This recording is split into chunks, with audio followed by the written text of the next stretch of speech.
Oi, já vou chamar.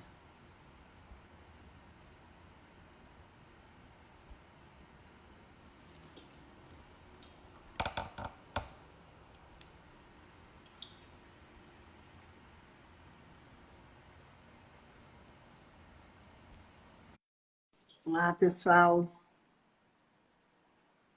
Deixa eu ver se o Pamplona foi o convite, já vou avisando. Olá, Olá, boa noite. boa noite. Eu já entrei e te chamei direto, porque para garantir com as conexões que a internet está falhando, eu quis garantir Não, de uma vez. não, e nesse período de isolamento, a utilização, né, do Instagram e, obviamente, a banda larga correspondente também, tem sido realmente impressionante. Então, às vezes, nós temos algumas comunicações que acabam demorando para poder estabelecer esse contato, mas que bom que conseguimos entrar de vez aqui. É Estamos aí à verdade. sua disposição para conversarmos sobre atualidades trabalhistas, para conversar sobre toda a legislação, sobre a Oh, coisa pandemia, boa. sobre a decisão do Supremo Tribunal Federal, sobre o que a senhora mandar. Estamos aí firme e Ai, fortes. senhora, não. Hoje, sim, para você, perdão. Hoje é dia domingo, 19 de abril, dia do índio. Estamos todos aqui. Eu tentei tirar hoje o dia para descansar, mas eu estou numa maratona de lives tão grande que eu não podia deixar de fazer uma, e que bom que seja contigo. Estamos Ai, aqui que às bom, 20 obrigada. horas prontos para isso. Então, pessoal, deixa eu fazer a apresentação, que eu já convidei direto o Pamplona. Meu nome é Lauren Silveira Azevedo, eu sou advogada trabalhista empresarial e eu tenho uma parceria muito grande com o pessoal do Amo Direito e do Direito News. Eu sempre faço lives aqui com temas importantes e com convidados muito especiais.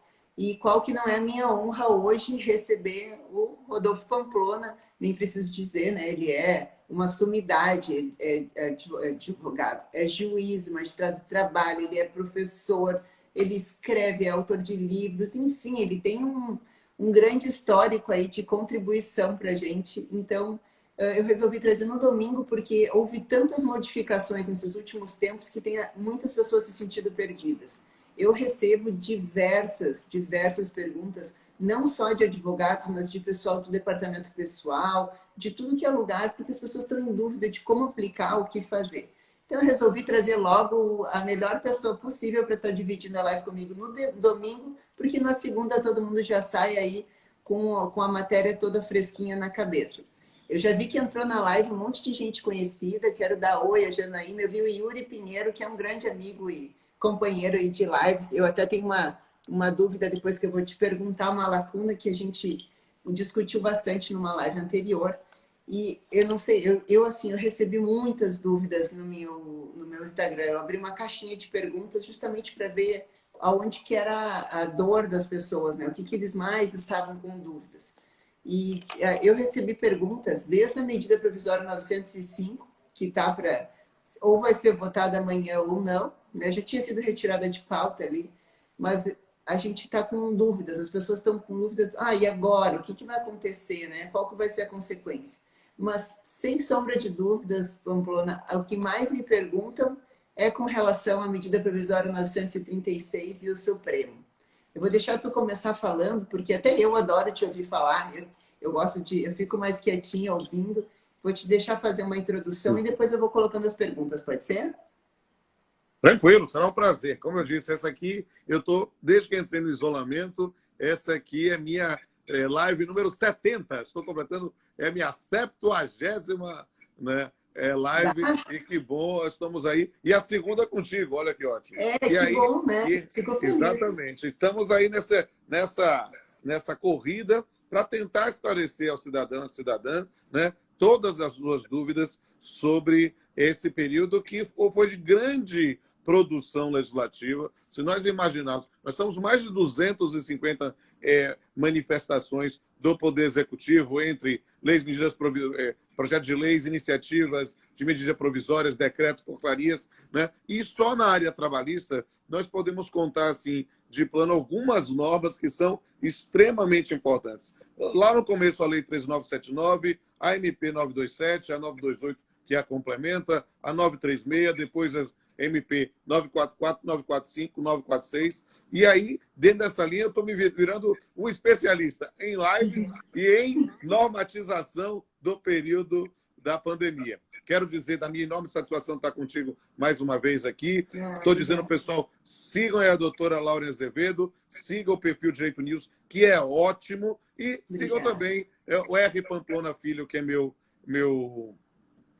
perfil no Instagram, e meus 2 canais no YouTube. Essa live provavelmente vai ser baixada no YouTube, do canal no YouTube do Direito News, é ótimo, já estou lá inscrito também, e vai ser baixada também no meu perfil, que é no meu canal, no canal Papeando com Pamplona, que é que eu boto material de outros canais no YouTube. Mas siga também o canal Pamplona, que está aí à disposição de todos os senhores e senhoras, para que você possa estar atualizado sobre todos esses problemas. E aí a gente já pode ir direto, já quer que eu já vá direto para 936? Já falo. Vamos, mas deixa eu só fazer um adendo. O canal do Papeando com Pamplona, a gente tem de tudo. Tem de poesia, é fantástico. Eu entrei, estava conversando com Pamplona, fiquei encantada porque é uma diversidade e aquilo conecta a gente, né? Trata um pouquinho a pessoa, não é só direito. Ali tem de tudo um pouco, é muito interessante. A gente tem um talk show, Papeando com Pamplona, que eu estou que nem Netflix. Estou na 7ª temporada. O último episódio foi, inclusive, com o Yuri Pinheiro, sobre compliance trabalhista. Foi muito legal. Nós vamos entrar no ar essa semana. O último episódio que eu já gravei, aí agora vou ter que esperar a pandemia para voltar a fazer as gravações coletivas com a pessoa presente. Vai ser um sobre filosofia do direito, vai ser bem interessante, algo diferente. Mas tem também playlists com poemas, tem playlist da minha banda de jazz, temos lá clipes da minha banda. Vocês vão achar um monte de coisa, aulas, dicas de direito civil, direito de trabalho, processo de trabalho, metodologia da pesquisa. Tem um material bem interessante. Sigam os 2 canais. Mas vamos conversar agora especificamente. O professor Madeira está dizendo que tu é o rei das lives, está brincando ali. Estamos aí fazendo. Brincando. Olá, o Madeira, que gosta muito de me ouvir cantando, amanhã, se ele quiser, às 8 horas da noite, no horário do Brasil, que o Madeira é professor aqui da Bahia, mas está fazendo doutorado em Portugal. Fiz uma live sensacional com ele. Amanhã eu vou fazer amanhã vai ter maratona mesmo. Vou fazer 5 lives amanhã. E uma delas, às 8 horas da noite, vai ser com o Rodrigo da Cunha Pereira, presidente do IBDFAN, né, que é advogado e analista, né, presidente do Instituto Brasileiro de Direito e Família, e a gente vai fazer uma live sobre direito em prosa, verso e poesia, né?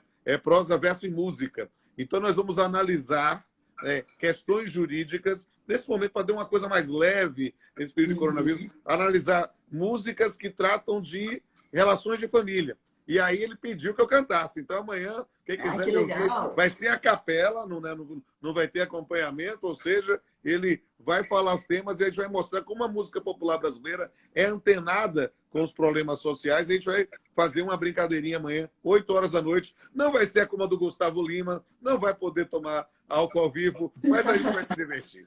Vamos lá, gente. Então, falando aqui já com mais de 100 pessoas aí ao vivo, quase 140 pessoas, né? Falar um pouco sobre a MP 936. A MP 936, ela veio na mesma linha de que vinha sendo produzida pelo governo federal, e eu preciso fazer esse registro. A lógica das medidas normativas estabelecidas pelo governo federal foram todas seguindo uma diretriz: a ideia de preservação de postos de trabalho e renda. O que há de diferencial nas peculiaridades dela, se você olha, a MP 927 é a ideia de atos unilaterais, coisas que o empregador poderia fazer sem violar o artigo 468, uma flexibilização de regras anteriores. Então, pensando em colocar no teletrabalho, pensar na antecipação de férias individuais e coletivas, a questão do banco de horas, antecipação de feriados, dentro de algo que não violaria regras constitucionais para ser unilateral. A MP 936 não é de determinação unilateral, é de negócio jurídico, é de acordo, mas de acordo individual. E, por causa disso, gerou toda a celeuma que veio a redundar na ação direta de constitucionalidade 6363, que o ministro Ricardo Lewandowski, relator do originário, né, proferiu aquela liminar, fazendo, com base no artigo 7º, inciso 6º, dizendo, ó, não é inconstitucional, não, mas vou dar uma interpretação conforme, sem redução de texto, para mandar não somente se notificar o sindicato, como já consta na MP 936, nós vamos falar sobre isso, isso continua existindo, a notificação do sindicato no prazo de 10 dias, mas pedir para que o sindicato convalidasse o acordo individual ou assumisse a negociação, que foi algo a mais do que a previsão específica da MP 936, ou seja, trazendo para um campo de negociação coletiva.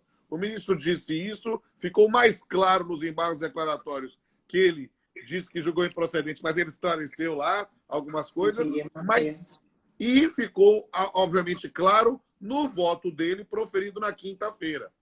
O que foi interessante, doutora Laura, é que uma das coisas que eu acho mais peculiar desse julgamento foi que, no momento das sustentações orais, né, antes, portanto, dos votos, parecia haver um consenso de que a liminar deveria ser mantida. E houve lá, você via as manifestações nesse sentido. E eu estou exercitando o dom da profecia desde que veio o MP 927, dizendo, olha, isso aí vai ser declarado constitucional. Se prepare. As pessoas, que nada, tá vendo? Não. E aí o que aconteceu na sexta-feira, por 7-3, o Supremo Tribunal Federal declarou a constitucionalidade da MP 936 na sua integralidade, ou seja, caiu totalmente a diretriz que vinha da liminar, né? E admitindo, pela situação excepcional, é o que a gente chama em filosofia do direito de realismo jurídico, a ideia de que não estamos vivendo condições normais de temperatura e pressão, né? Estamos vivendo uma situação que exige um tratamento diferenciado, e aí, por isso, por uma ideia de realidade, realismo jurídico, pragmatismo, consequencialismo, o nome que você queira dar, seguindo seja Lindley, seguindo a própria ideia filosófica disso, o acordo individual é válido. Ponto. Essa é assim, para usar uma expressão meio irreverente, caixão e vela. Não há mais o que discutir. A MP 936 é constitucional. O resto é choro de tese que não foi prevalente. Agora, e o nosso tema da live é atualidades trabalhistas. Como explicar os efeitos da MP 936? Isso é que é o importante destacar. E aí eu posso já começar a falar, ou você quer que eu vá na parte das perguntas direto? Você decide. Eu quero só aproveitar que o Yuri estava aqui na live, ele levantou uma questão muito importante. A gente estava discutindo, eu fiz uma live com Pamplona na sexta e a gente estava falando ao vivo ali durante os votos, né? E a tua premonição ali, o teu voto foi certeiro, né? Tiro e certeiro. Foi o primeiro a falar sobre isso, foi bem certinho. E aí, quando eu estava conversando com o Yuri depois, ele levantou uma lebre, no sentido de que é previsto ali na MP 936 a questão da comunicação para o Ministério da Economia no prazo de 10 dias e que se a empresa não fizesse isso, ela teria que ficar pagando a remuneração com todos os benefícios até ela fazer a comunicação. Ok, mas a MP, ela vê ali, não me lembro o artigo agora exato, mas ela prevê a comunicação em até 10 dias para os sindicatos também. Ok. Só que aí ela não previu nenhuma sanção se não fizesse essa comunicação. E é justamente nesse ponto que tanto foi discutida a ADI, né? Se era um requisito de validade, o que se faz. Qual que é a tua opinião, Pamplona? Eu explico tudo aqui. Olha, e me permita, inclusive, fazer uma resposta até mais ampla antes de chegar especificamente à consequência jurídica da não comunicação. Por quê? Porque eu digo assim, esse mérito eu não vou esconder o jogo, não. Eu disse que ia ser declarado constitucional. E eu fiz a crítica a liminar do ministro Ricardo Lewandowski, do ponto de vista teórico, justamente porque havia ali uma evidente confusão conceitual com o espírito da MP. Por quê? E eu quero deixar isso claro. Muitos que aplaudiram a liminar perceberam que, na verdade, a liminar estava dando um novo direcionamento legislativo e não dando uma interpretação. O que a liminar mandou foi, na verdade, a norma do jeito que está, eu não estou satisfeito, não é a forma que eu acho que é legal. Tem que fazer isso. E por isso começou a quantidade de confusão sobre o tema. Por quê? Eu vou explicar especificamente a MP 936 e vou mostrar qual foi essa confusão. A MP 936 admite o acordo individual para a redução de salário, com a redução proporcional de jornada, estou batendo nessa tecla sempre, e também a suspensão. O que é que a MP fala? Admite o acordo individual e tem o de comunicar ao Ministério da Economia, aí é para o recebimento do, eu chamo de BEPER, tem gente que fala BEPER, né? O BEPER, que é o Benefício Emergencial de Preservação de Emprego e Renda, e deve comunicar ao sindicato.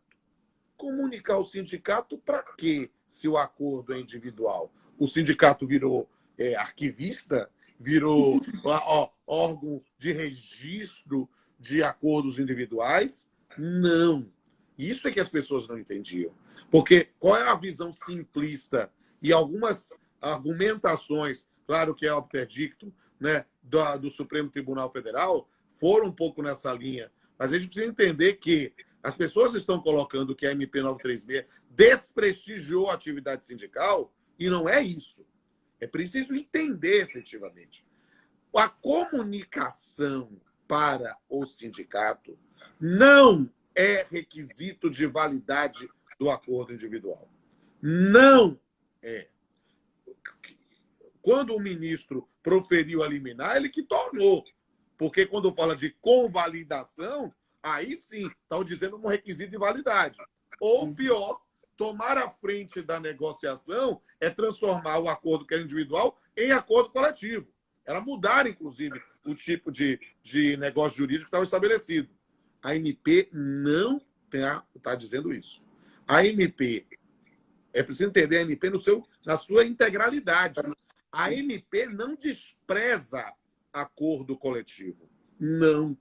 Não despreza. A MP, inclusive, aparentemente, tem ciência da importância de acordos coletivos para uma segurança jurídica das partes, tanto que a MP reduz os prazos para a chamada para negociação coletiva. O prazo era de 8, e é por isso que as pessoas falam errado. O de 10 é a comunicação do sindicato. É outra coisa. O prazo para negociação coletiva era 8 dias para chamar o sindicato, reduz para metade e fica 4. E aí é aquele prazo dos 617, né, para que tenhamos uma negociação coletiva, com prazo menor. E aí a tese da minha amiga Vólia Bonfim, do meu amigo Carlos Henrique Bezerra Leite, dizer, ó, em vez de fazer a notificação, em vez de 8, 4, mas 4, depois Federação 4, Confederação 4, não, chama todo mundo de vez logo para utilizar. Se é questão de tempo, ótimo. Mas isso é para negociação coletiva. A MP não despreza a negociação coletiva, mas a MP autoriza a negociação individual e, realizado o acordo, o negócio jurídico, na expressão de Pontes de Miranda, já tem atendido 2 planos substanciais, o plano da existência e o plano da validade. Ele já é válido. Já é válido. O que é que ele tem de requisito de eficácia? A comunicação para o Ministério da Economia. Esse é um requisito de eficácia. Por quê? Porque só vai poder produzir os efeitos estabelecidos no negócio jurídico se tiver a comunicação. Senão o empregador vai ter que continuar pagando normalmente. Entende isso? Agora, a comunicação. E aí agora eu respondo. Expliquei tudo isso para poder ter coerência na conclusão. Eu tenho isso bem assentado. A comunicação ao sindicato não é requisito de validade. Então não precisa fazer. Não precisa fazer. A norma estabelece que faça a comunicação. Mas a comunicação é para controle não de validade e não de eficácia. É para fiscalização do cumprimento do acordo. Ou seja, hipótese possível. o empregador forçou os empregados, ali é com manifestação de vontade, é manifestação de vontade, forçou os empregados, ou na verdade nem colocou, nem fez a forma escrita com uma cientificação, com uma prova específica de concordância, e já baixou o salário diretamente, comunicou lá ao Ministério da Economia, mas não formalizou algo que é próprio da autonomia da vontade. Botar em termos escritos, todo mundo assinar, manifestar. E não comunica o sindicato. O que é que acontece? A comunicação ao sindicato é para verificar efetivamente se não houve nenhum desvio de finalidade, se não houve nenhum vício de consentimento. Porque perceba, e aí o que é que eu digo, para ser didático, a não comunicação ao sindicato não invalida o acordo individual, mas é um ato antissindical. E neste ponto, esse ato antissindical pode ser sancionado do ponto de vista de reparação de danos, perdas e danos, né? E também, numa outra perspectiva, pode ser um elemento de ônus da prova numa eventual discussão judicial sob vício de consentimento. Por quê? Porque o empregador íntegro que fez o acordo individual com todos os seus trabalhadores, qual é o medo que ele tem de comunicar ao sindicato? É um requisito estabelecido por lei, não para a validade, mas sim justamente para o acompanhamento. Por quê? Porque a situação é temporária. Nessa noção de situação temporária, após o passamento deste momento de caos, a ideia é que volte ao status quo ante, que volte à situação do salário como era, da jornada como era. E quem é que vai fiscalizar isso? O sindicato, que tem que ter ciência disso. Então, nessas circunstâncias, para os problemas a posteriori, é que nós vamos ver a relevância disso. E eu diria assim, numa linguagem bem reverente, não comunicar. O Supremo respaldou o acordo individual, meu amigo. O Supremo respaldou. Então, você não comunicar o sindicato depois disso, eu vou usar uma expressão baiana, é esparro. Você está, sabe, criando sarna para se coçar. Por quê? Porque fazer isso, no final das contas, você, empregador, está praticando um ato de antissindicalidade. Está, nesse ponto, não respeitando a entidade sindical, defensora dos direitos dos trabalhadores, que tem a premissa, tem a missão de fiscalizar o efetivo cumprimento do que foi pactuado. Perceba que é uma regra básica, milenar, do Pacta Sunt Servanda. O acordo deve ser cumprido na forma que se contém. E, por isso, o sindicato vai verificar o que efetivamente está sendo cumprido. E, nesse ponto, doutora, se chama a atenção a importância de uma boa assessoria advocatícia. Por quê? Porque os acordos não podem ser feitos em formulário padrão, né? Pegou, copiou e colou da internet alguma coisa. Tem um modelinho aqui. Isso é a decadência da atividade jurídica e é, digamos assim, uma grande armadilha que o empregador pode cair. A atuação para verificar. Porque, perceba, doutor, eu sou, como já falei na minha última live com a senhora, eu sou, evidentemente, é só ver a beleza da senhora e ver a juventude da senhora e ver que eu tenho idade de ser pai da senhora, de tão coroa que eu sou. Mas eu estou no seu trabalho há 28 anos. E eu digo, a gente vê efetivamente empregadores corretos, empregados corretos, mas também vê empregadores que desviam de finalidade, empregados que jogam barro na parede para ver se cola. Então, é preciso entender que não há limites para a criatividade humana quando quer fraudar direitos. E, nessa circunstância, um empregador, nesse ponto, ele tem de ficar ligado na parceria com a atividade sindical. Porque não é dizer que ele é um aliado. Não. É alguém que tem uma finalidade importante de uma atuação de fiscalização. E, nesse ponto, encaminhar para ele é fundamental. E o acordo tem de ser bem feito. Por quê? Porque nesse momento em que aí, por isso que eu invoquei a minha idade, né? Nesse momento, a senhora há de convir que vamos ter empregadores que não estão passando por tanta dificuldade assim por causa da pandemia e podem agora querer se valer da 936 para enxugar a folha.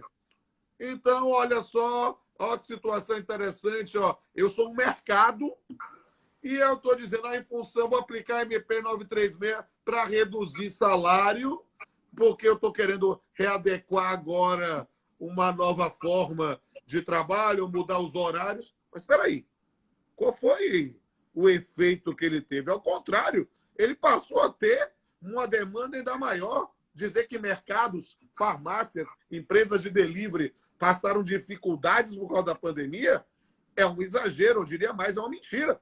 Então, alguém desse tipo de atividade se valer da MP para reduzir jornada ou para suspender contrato, porque a situação está complicada para todo mundo, precisa, talvez, de uma denúncia via sindicato.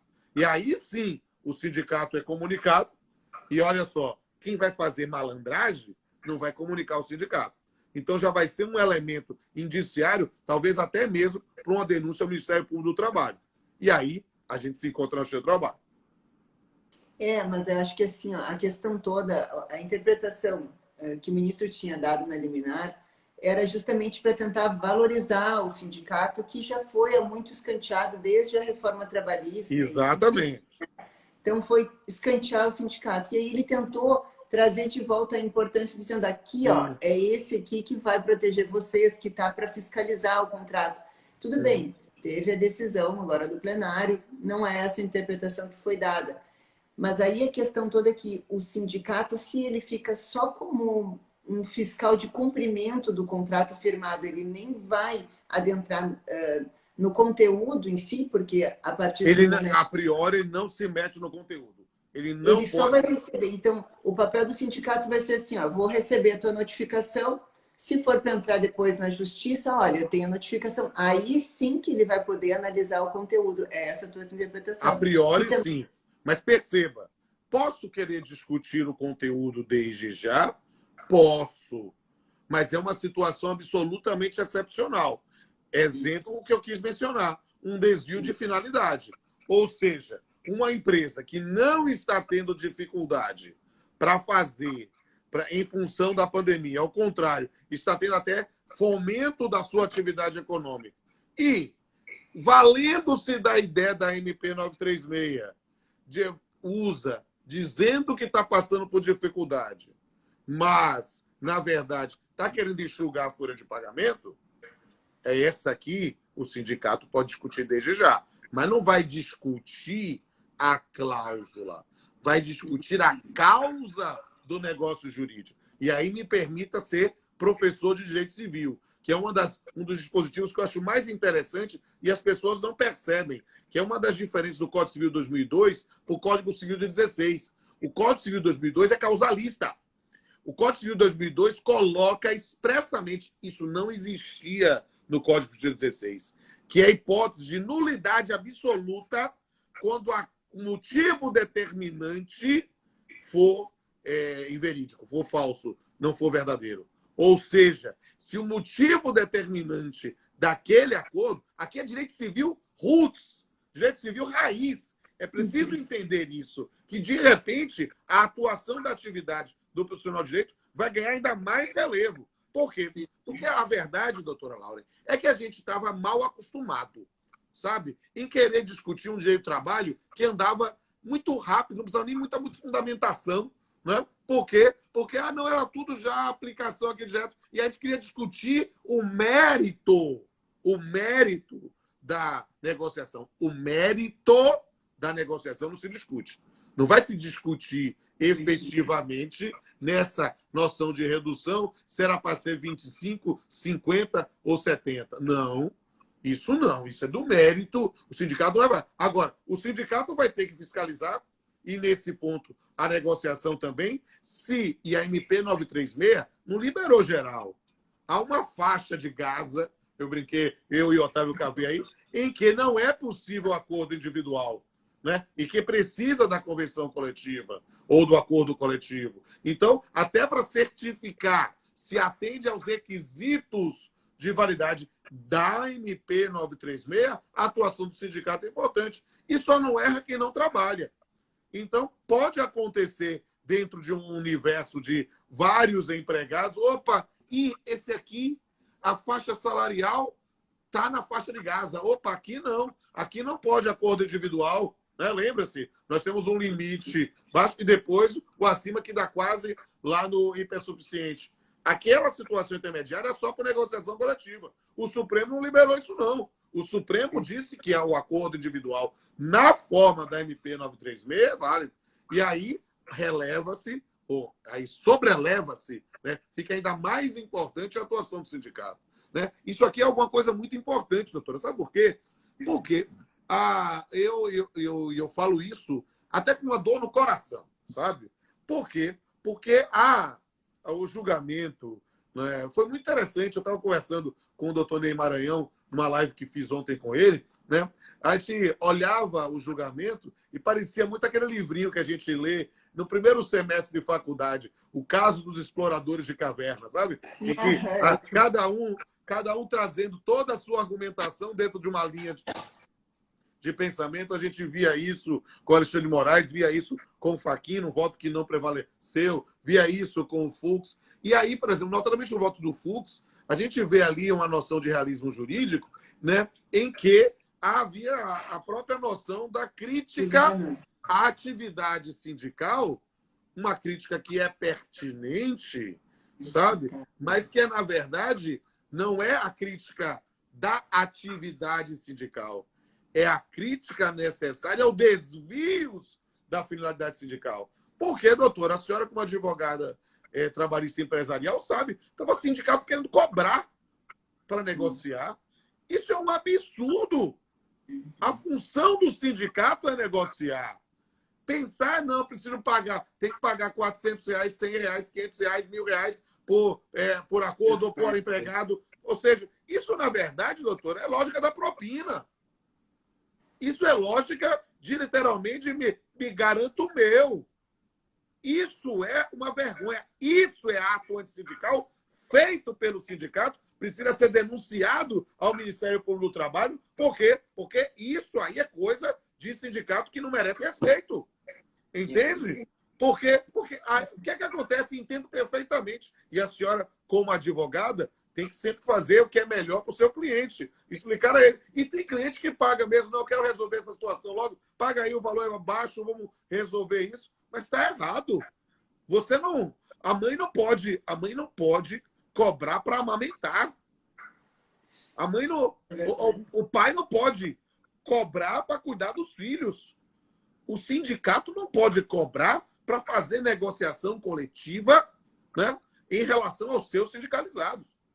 Ele arranja outras fontes de custeio. Eu não fecho os olhos, não sou insensível. Tenho a plena consciência que a Lei 13.467, a reforma trabalhista, quebrou muitos sindicatos, porque quebrou fontes de custeio, mas perceba que não é, digamos assim, não se pode descobrir um santo para cobrir outro. Não se pode justificar um pecado com outro. Então, é preciso fortalecer o sindicalismo no Brasil, é preciso atuar nas linhas das convenções 98 e 154 da OIT. A gente precisa repensar o modelo sindical, garantir uma ideia de pluralidade sindical e talvez efetivamente transformar as centrais sindicais nas verdadeiros sindicatos e resolver isso de uma forma mais direta e não ter fantasmas sindicais. Sindicato que existia no meu tempo, eu que estou no seu trabalho desde 92, doutor. Então, eu posso dizer com liberdade, nós tínhamos no passado sindicatos que só serviam para recolher contribuição sindical e indicar juiz classista. Então, na verdade, foi aos poucos. Sindicar, a senhora pode dar o seu testemunho, que a senhora também deve conhecer sindicatos que são atuantes, que estavam pensando efetivamente no interesse dos sindicalizados, ou pensando efetivamente numa negociação, verificando uma situação, aí sim, uma negociação para tentar algum tipo de benefício para os trabalhadores, notadamente estabilidade, porque a 936 não garante estabilidade, ela garante uma garantia de emprego que pode ser convertida aí numa despedida com uma indenização tarifada. Entende? Isso não é estabilidade, isso é simplesmente trazer um ônus maior para a despedida. Mas poderia ser estabelecida pela norma coletiva isso. Isso sim é lutar pela classe. Isso sim é fortalecer e fazer com que ganhe o sindicato legitimidade, né, para poder efetivamente agariar novos sindicalizados, aumentar a sua base. Não é se valer de uma situação que era quase uma chantagem, sabe? É que, na verdade, o sindicato realmente ele foi muito deturpado durante muito tempo. E aí veio a reforma trabalhista justamente, né? Teve essa conotação e justamente para afastar um pouco e tentar diminuir essa exploração. Porque realmente é bem como tu disse, era uma exploração. Isso. Mas o que acontece? Veio a medida provisória, veio todo esse caos que se instaurou e as pessoas elas nem sabiam direito mais para que significava o sindicato, né? Pô, eles só me cobravam e as próprias empresas. Eu cansei de ver empresas que diziam assim, não, isso é só um desconto, isso aí não serve para nada, porque bem ou mal, o sindicato que atuava e atuava bem, ele acabava confrontando e batendo de frente realmente com alguns interesses da empresa, porque queria proteger o trabalhador. Isso. E aí negociava, tinha sua função no princípio, aquela resguardada. Mas aí era contra os interesses das empresas. E muito nisso, cada vez havia menos contribuições e o sindicato foi perdendo a sua força. Bem ou mal, foi muito discutido com o advento aqui das MPs, o sindicato, a sua atuação. Vale a pena para resguardar? Existe essa faixa salarial, a faixa ali de Gaza, como tu disse. Tem uma faixa que vai ser protegida diretamente pelo sindicato, pela sua atuação, convenção coletiva, e quem quiser fazer um acordo fora daqueles parâmetros de 25, 50, 70, é só mediante também ali a atuação sindical, vai ser uma coisa mais resguardada. A questão toda, e eu acho bem importante da gente dizer, né, que nem a gente conversou na outra live, eu trabalho com compliance trabalhista, eu trabalho com análise de risco, com projeção. Agora é uma época das empresas elas fazerem um bom planejamento estratégico, porque não adianta tu querer assim te garantir economicamente falando e deixar teu funcionário totalmente desassistido. Exatamente. Isso vai virar em muitas demandas trabalhistas. E quanto mais tu deixar teu funcionário desassistido injustificadamente, porque se tu, é como tu disse, se a empresa está ganhando uma nota agora e quer se aproveitar desse momento e diminuir o salário dos seus funcionários, mais adiante isso vai ser revertido. E quanto menos o teu funcionário ganhar de uma forma injustificada, eu acho que a indenização depois dos magistrados do trabalho vai pesar bastante no bolso. Sem sombra de dúvida, doutora. O que a senhora falou realmente é a base para se compreender o novo perfil, inclusive, que se espera do profissional da advocacia na contemporaneidade. O tema do compliance é um tema fundamental, né? É preciso explicar isso. Por quê? Porque a lógica do compliance é justamente a ideia do regular cumprimento das regras. É preciso entender esse regular cumprimento, porque é feito por empregados e por empregadores. E dentro dessa perspectiva, a gente constrói um ambiente harmônico, né? Eu costumo dizer com muita frequência, há muitos anos, direito só serve para duas coisas: garantir paz e preservar a boa-fé. Então, dentro dessa linha, quando a regra fica clara dos limites da nossa atuação, isso facilita e muito o nosso trabalho, a nossa atividade. E digo, numa outra perspectiva, diminui o passivo, né, efetivo e diminui, consequentemente, o número de demandas no seu trabalho. Né? Por quê? Porque é uma ilusão achar que não vai ter demanda. Demanda sempre vai ter, porque a relação de emprego é uma relação com a eletricidade social. O empregado sempre se acha explorado, o empregador sempre se acha enganado. É preciso estabelecer os canais de comunicação para quê? Para que essa sensação seja amenizada, evite-se alguns tipos de demandas, mas algumas vão ocorrer sempre. uma despedida por justa causa com muita frequência acaba indo para o trabalho. Algumas discussões nesse ponto sobre descumprimentos ao compliance aí. O empregador descumpre regras estabelecidas por ele mesmo. Ora, está cobrando, sarna para se coçar, então vai lá para o seu trabalho de novo. Então, quando a gente tem todo um sistema dentro da empresa com observância estrita das regras, não somente legais, mas dos códigos de ética, da filosofia da empresa, o passivo diminui substancialmente em médio prazo. Em médio prazo, sabe? Não é um evento de longo prazo. Claro, quando alguém já tem um passivo muito grande, é preciso aprender a lidar com isso. Né? Já que a gente está falando de atualidades trabalhistas, existem... quando as pessoas, quando tem um passivo grande, elas não, às vezes elas ficam imobilizadas, não conseguem entender como você enfrenta. Então você precisa, na verdade, quando você tem um passivo, compreender. Estuda, inventaria todo o passivo e estanca novos passivos. Ou seja, muda a filosofia imediatamente para evitar novas demandas e vai tratar cada uma das demandas anteriores. Né? Por quê? Porque é a lógica de um sistema de gestão de riscos. Né? É claro que o artigo 2º da CLT diz que o empregador é que assume os riscos da atividade econômica, mas existem riscos que podem ser analisados, gerenciados o suficiente para diminuir. É uma questão de planejamento. E direito do trabalho não é para amadores. Direito do trabalho é para quem estuda a matéria e sabe aplicar. Por quê? É muito fácil ter um direito do trabalho Casagrande Senzala. Eu mandei e acabou. Isso vai gerar problema depois. Sabe que aqui no Sul a gente tem um tribunal que ele é muito protecionista. E aqui é muito importante dizer que a gente está com muitos advogados, muitos colegas na live. Não. E por mais que seja protecionista, a justiça do trabalho... Os comentários travou, não apareceu mais assim, eu não sei.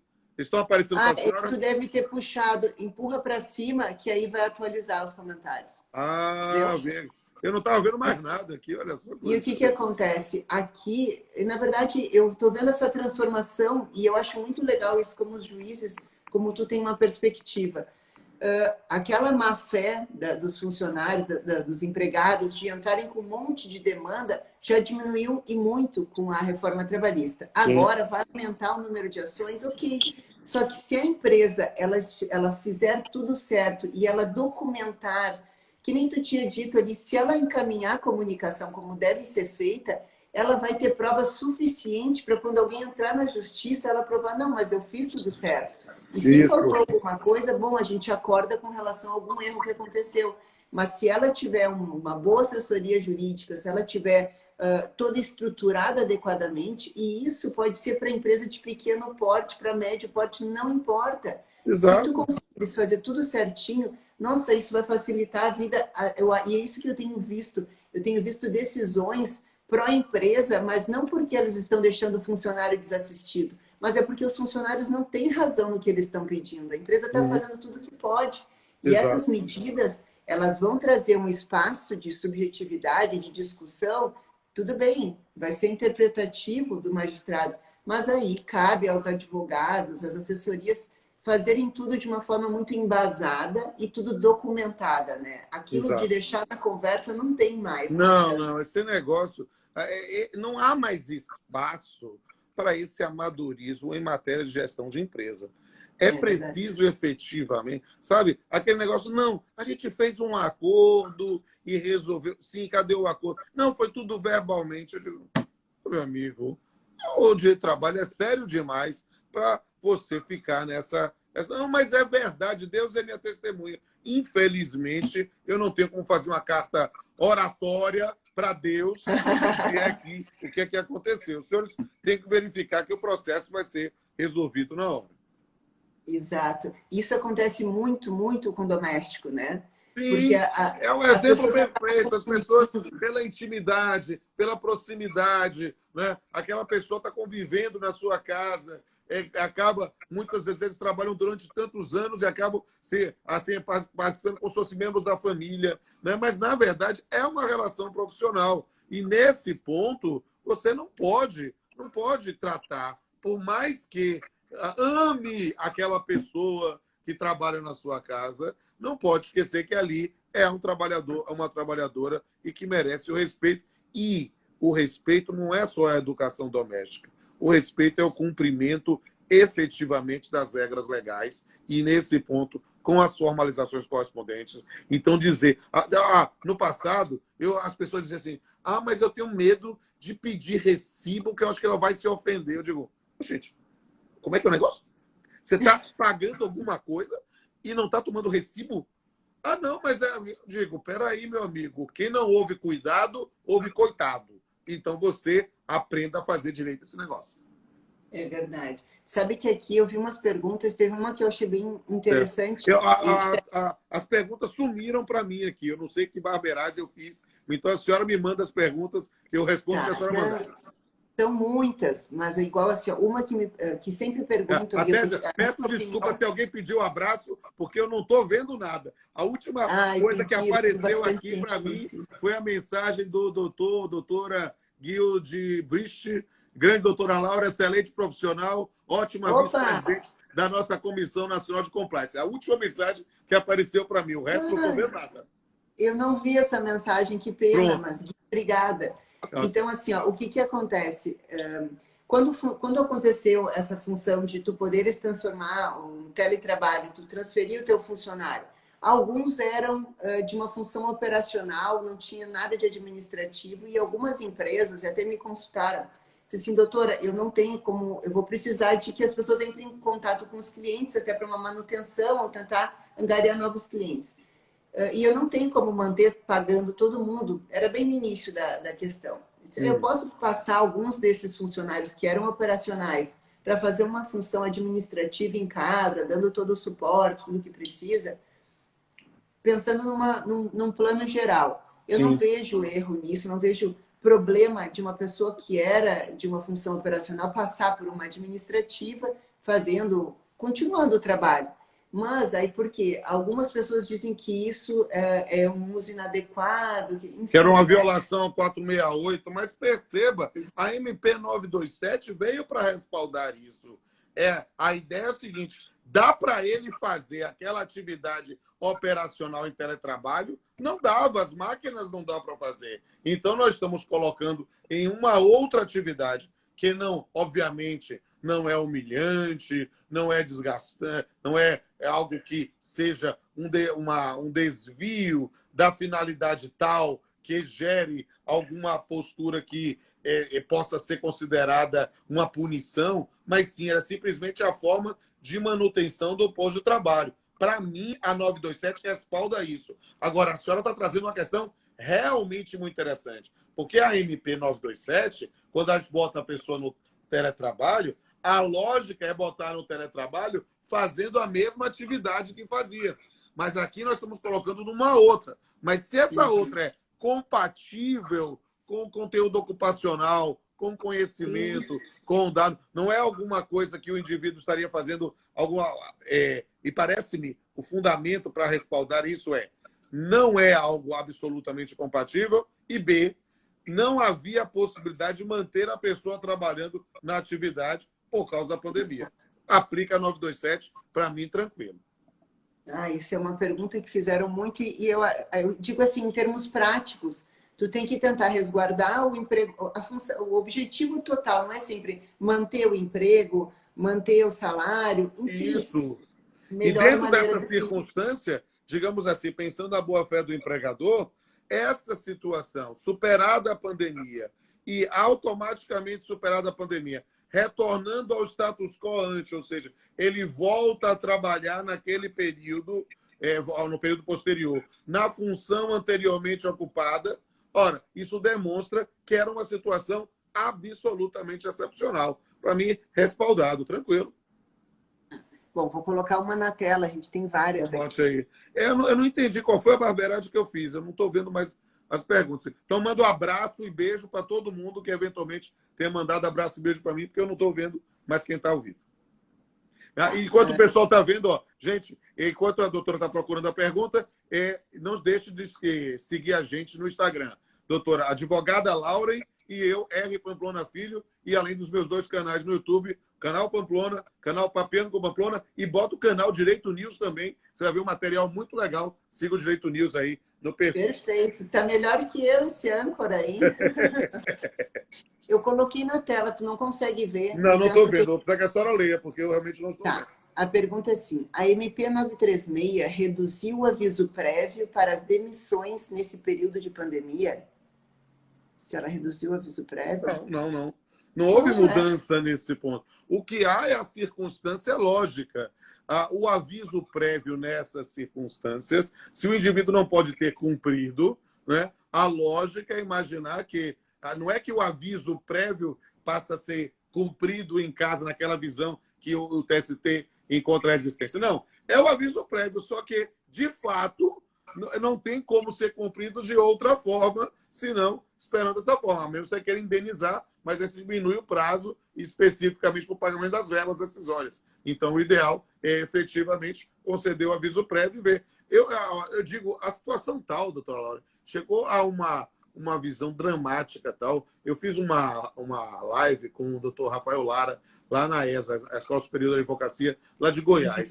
E ele disse o seguinte: doutor, eu sou advogado de várias empresas da construção civil e a situação ficou de tal forma complexa que a solução dada pelo meu cliente, o empregador, foi botar todo mundo no aviso prévio.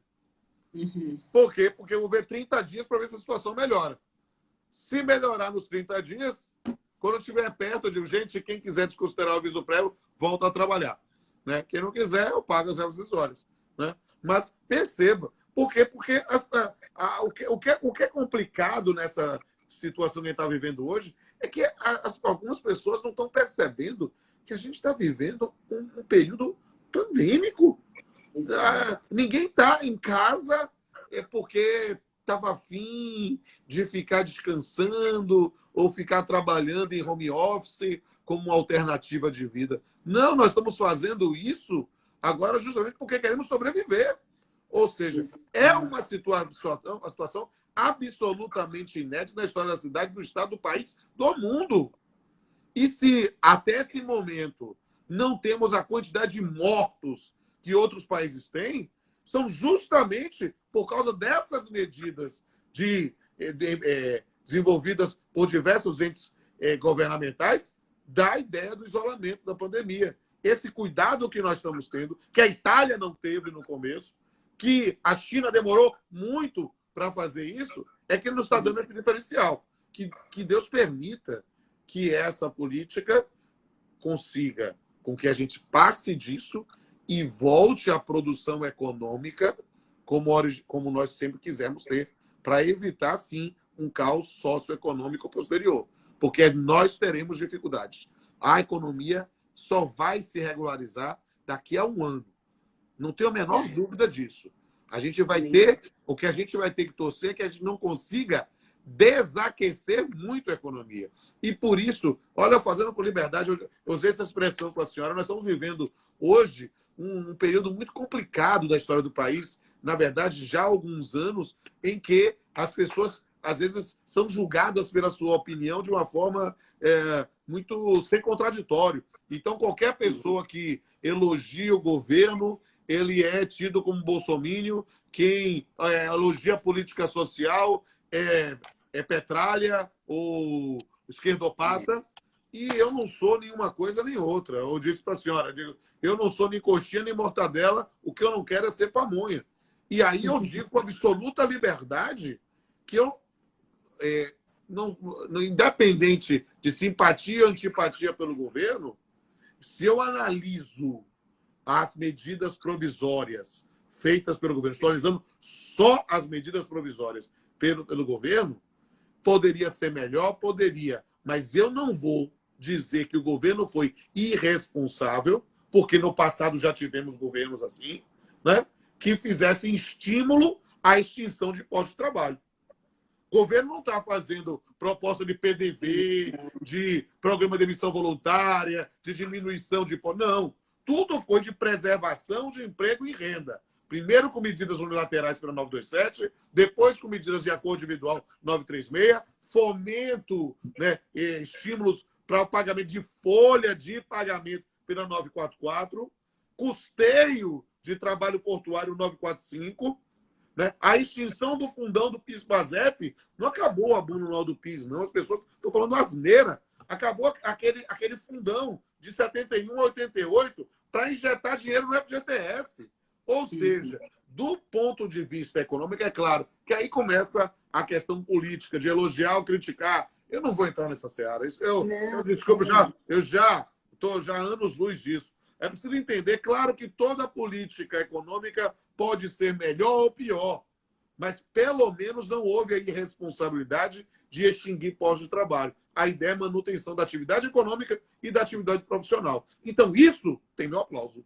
Eu não tenho problema em aplaudir se a medida for adequada. Agora, pode ser melhor? Pode. Mas cada um sabe a dor e a delícia de ser o que é. Não sou eu, ministro da Economia. Não sei quanto pode ser disponibilizado. Então, isso é algo que, obviamente, vai ter que ser objeto sempre de discussão, e a medida é provisória, porque pode ser objeto de apreciação no Congresso Nacional, que assuma a responsabilidade política por isso. Note aí o Corona Voucher. O Corona Voucher é um excelente exemplo. A proposta do Corona Voucher originalmente era R$200. A mudança para 600 foi por causa da negociação política do Congresso Nacional. A gente precisa aprender que existe, sim, um Congresso Nacional que também vai ter um papel importante nessa análise do que vai vir do ponto de vista econômico. Doutora. É que a questão toda, e é por isso que eu fico muito feliz, ainda mais de estar fazendo uma segunda live contigo, é que as pessoas elas politizam tudo. O que a gente faz aqui é uma análise técnica. É isso. Nós temos analisar. A gente não está para um lado, não está para o outro, porque eu te fiz uma live uma vez com o Yuri e as pessoas diziam: a senhora está elogiando, então a senhora é para Bolsonaro. Não tem nada a ver, entendeu? A gente está vivendo um momento atípico que precisa de medidas urgentes. Não sei se é melhor ou não. Eu não estou nesse papel. Exato. O que cabe aqui dizer, o que cabe na Justiça do Trabalho, exatamente, no direito trabalhista. Quais são os riscos para o empregador, quais são os Exato. riscos para o empregado, quais são as questões polêmicas, quais são as lacunas da lei, da medida provisória, da decisão do Supremo. Esse é o nosso papel para esclarecer o cidadão e a cidadã, que é realmente o dado. Doutor, eu estou preocupado que nós já estamos falando há 57 minutos. O papo está tão bom que foi assim, mas eu sei que quando chega perto de uma hora eu fico com medo de cair. Então, eu respondo que a senhora botar aí, mas dizendo para o pessoal, se a gente estiver arrematando, não deixe de seguir aí, por gentileza, o perfil Direito News, o perfil Advogada Laure e o perfil R. Pamplona Filho, além dos 3 canais do YouTube. Canal Pamplona, Canal Papiano Pamplona e Canal Direito News. Olha só, estou quase mesmo. A gente está quase acabando, eu estou tão feliz, eu acho que eu vou começar a fazer um programa semanal com Pamplona, que aí a gente vai fazer as atualidades da semana. Vai ser um Papeando com Pamplona no Direito News. Perfeito! A gente só bota ali Advogada Laura em Pamplona todo domingo. Agradeço do fundo do meu coração por tu estares aqui comigo de novo. É uma honra poder contar contigo. A gente volta com outras pautas. Fico muito feliz da gente poder conversar. Na verdade, eu mais te ouvi, porque é sempre uma aula estar aqui junto contigo, né? Tu explana as coisas de uma maneira muito simples, que é muito bom da gente ouvir, e até porque a minha perspectiva, eu já atuei com sindicato e atuo hoje em dia só com empresas, eu consigo transitar nesse mundo, mas vocês que são magistrados, vocês olham de outra perspectiva. Isso é muito lugar interessante. De fala diferenciado. Isso é bem bom. Fico muito feliz, muito obrigada, viu, por estar aqui hoje comigo. Obrigada, pessoal, por vocês estarem aqui. Não deixem de nos seguir. Essa live vai subir para o YouTube mesmo. E a gente conta com vocês numa próxima live. Em seguida, eu vou fazer uma outra com Pamplona. Pode deixar que eu arrasto ele para cá de novo. Um abraço, querida. Deus abençoe. E lembra aí, essa live vai ficar 24 horas aqui no Direito News. Depois vai descer para o canal do YouTube Direito News e também o canal Papeando com Pamplona. Não deixem de nos seguir. Tá ali embaixo os nossos Instagram. Tchau, um bom domingo para todo mundo.